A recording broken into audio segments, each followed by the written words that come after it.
आपको जल्दी से बता देते हैं कि कैसे दो धड़ों में ये जो युद्ध के हालात बने हैं, इससे दो धड़ों में दुनिया बंटती नजर आ रही है। कौन किसके साथ है ये जानना भी बहुत जरूरी है। इजराइल के साथ कौन कौन है? अमेरिका इजराइल के साथ है। इसके अलावा हमास के साथ कौन है? ईरान ने ही तो कहीं ना कहीं एक पुश दिया है हमास को, जिसके बाद ये घटना सामने आई है। भारत भी इजराइल के साथ है। प्रधानमंत्री ने खासतौर पर ट्वीट कर ये कहा, जर्मनी इजराइल के साथ है, हमास के साथ कुवैत है। कुवैत देश है, जो तमाम मुस्लिम वर्ल्ड की कंट्रीज हैं वो कहीं ना कहीं कोशिश कर रही हैं हमास को एक तरह से समर्थन देने की, लेकिन फ्रांस इजराइल के साथ है, हमास के साथ कतर यहां पर नजर आ रहा है। ये हम आपको बता रहे हैं कि कौन कौन से देश कौन सा धड़ा चुन रहे हैं। इजराइल के साथ यूरोपियन यूनियन अपने आप में बहुत बड़ी ताकत है।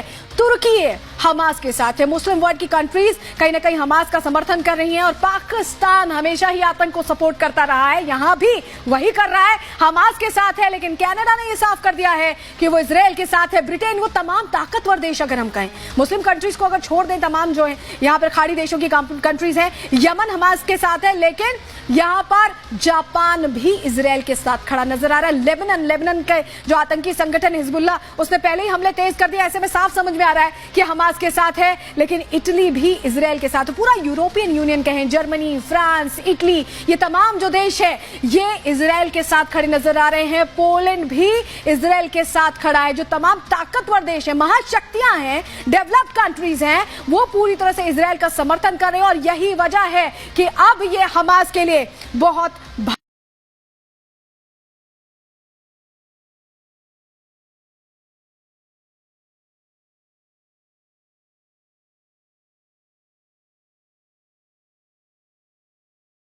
आपको उन देशों की दिखाना चाहेंगे जहां पर ऐसा उत्सव मनाया जा रहा है। क्यों ये उत्सव मनाया जा रहा है? क्या ये सही मौका है युद्ध के मुहाने पर, जहां तीसरा फ्रंट खुल गया है? क्या ये कंट्रीज इसकी निंदा नहीं कर रही हैं बल्कि उत्सव मना रही हैं? क्या इसके पीछे की वजह, ये भी आपको आगे अंदर की खबर में समझाएंगे। लेकिन चलिए पहले तस्वीर आपको दिखा देते हैं। सबसे पहले ईरान की तस्वीर आप देखेंगे, क्योंकि ईरान कहीं ना कहीं पूरा इस हमले के पीछे रहा है, हमास का साथ देने की कोशिश करता रहा है।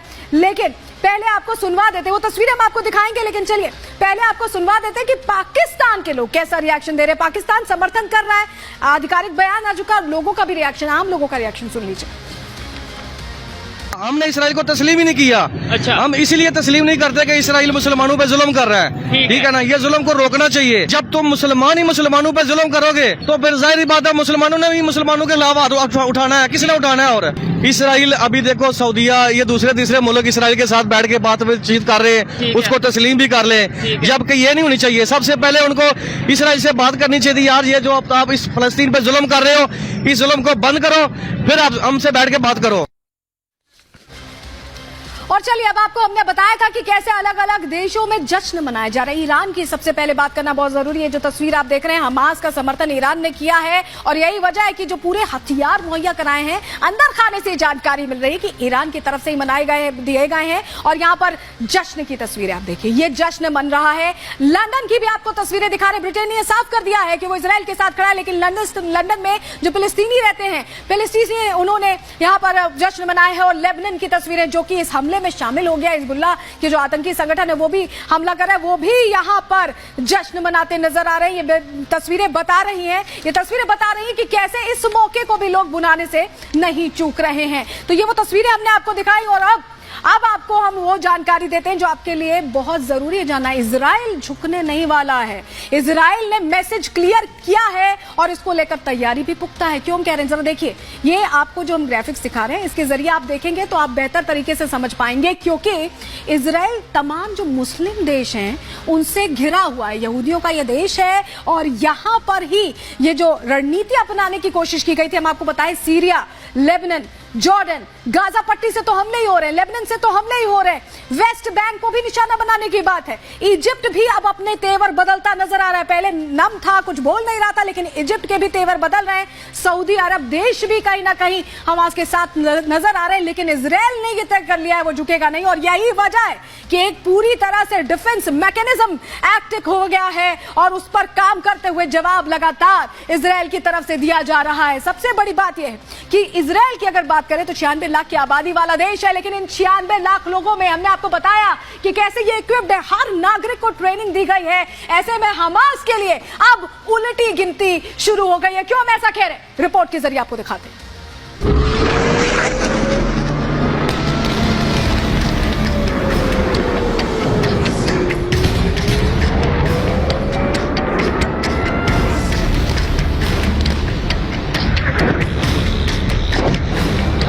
ये इंतकाम है इजराइल का,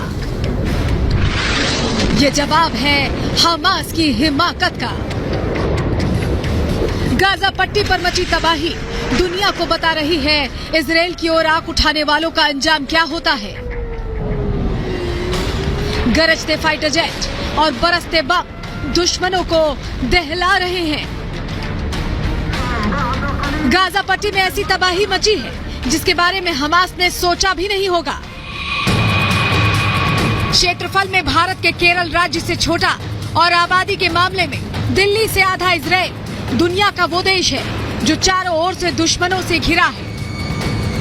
लेकिन इजराइल दुनिया की एक ऐसी ताकत है जिसे झुकाना या हराना हर किसी के बूते की बात नहीं है।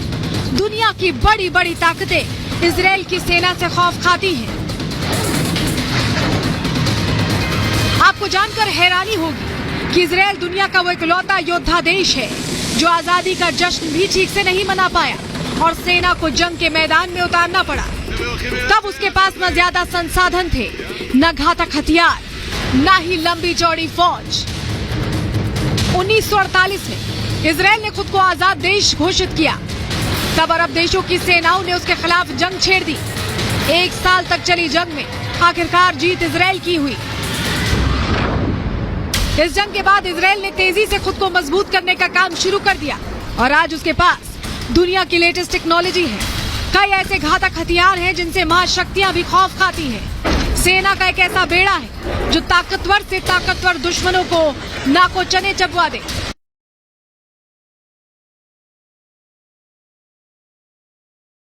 होने वाले कई हमलों को नाकाम करता आ रहा है। महाघातक फाइटर जेट का मजबूत बेड़ा है जो किसी भी दुश्मन के ठिकाने को पल भर में तबाह कर सकता है। परमाणु हथियारों का बड़ा जखीरा है जो दुनिया में महातबाही लाने के लिए काफी है। चारों ओर से दुश्मनों से घिरे इजराइल को कई मोर्चों पर जंग लड़नी पड़ी और हर जंग में उसने दुश्मन को अपनी ताकत और उसकी हैसियत का एहसास कराया है। इस बार भी इजराइल हमास और हिजबुल्लाह से अकेले भिड़ रहा है और दुनिया को साफ साफ कह दिया है कि ये इंतकाम हमास के खात्मे से पूरा होगा।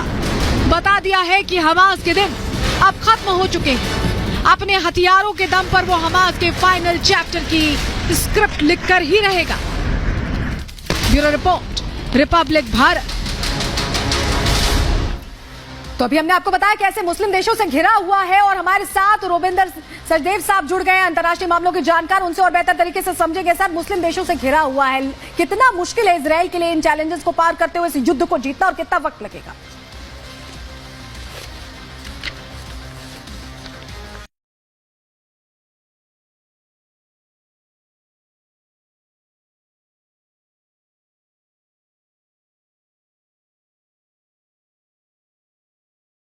ये सब मोनार्कीज हैं, तो अगर वहाँ का राजा अपने रिलीजन के पैलेस्टीनियंस के साथ खड़ा नहीं होगा तो उसकी अवाम उसके खिलाफ भड़क सकती है। इसलिए सऊदी अरब हो गया, यूनाइटेड अरब एमिरेट्स हो गया, ओमान हो गया, कतर हो गए, ये सारे देश जो हैं एक लेवल पे तो ठीक है, कंडेम भी कर सकते हैं कि आतंकी अटैक या कोई भी हमला नहीं होना चाहिए, पर ये सब देश हमास को लेकर के नहीं परंतु पैलेस्टीन के मुद्दे को लेकर के आवाज उठाएंगे कि भाई पैलेस्टाइन एक 2 स्टेट सोल्यूशन जो होना चाहिए उसकी ये बात करेंगे। हमास को कोई डायरेक्ट सपोर्ट नहीं करेगा क्योंकि हमास को आतंकी कहा जाता है भी, पर बात ये हो जाती ना, मेरा आतंकी आपका फ्रीडम फाइटर, तो हमास को ये लोग डायरेक्टली सपोर्ट नहीं करेंगे, परंतु ये लोग मुद्दा उठाएंगे पैलेस्टीनियंस के कॉज का। तो ये जो सारा घमासान हुआ है कल से अटैक, इसका एक डेफिनेट बाय प्रोडक्ट ये निकलेगा कि दुनिया में पैलेस्टाइन की इशू को लेकर के मुद्दा फिर से गर्म हो जाएगा, जो कि बहुत वर्षों से या दशकों से दुनिया इग्नोर कर रही थी, पर अब ये इशू फिर फ्रंट बर्नर में आ जाएगी कि पैलेस्टाइन का 2 स्टेट सोल्यूशन।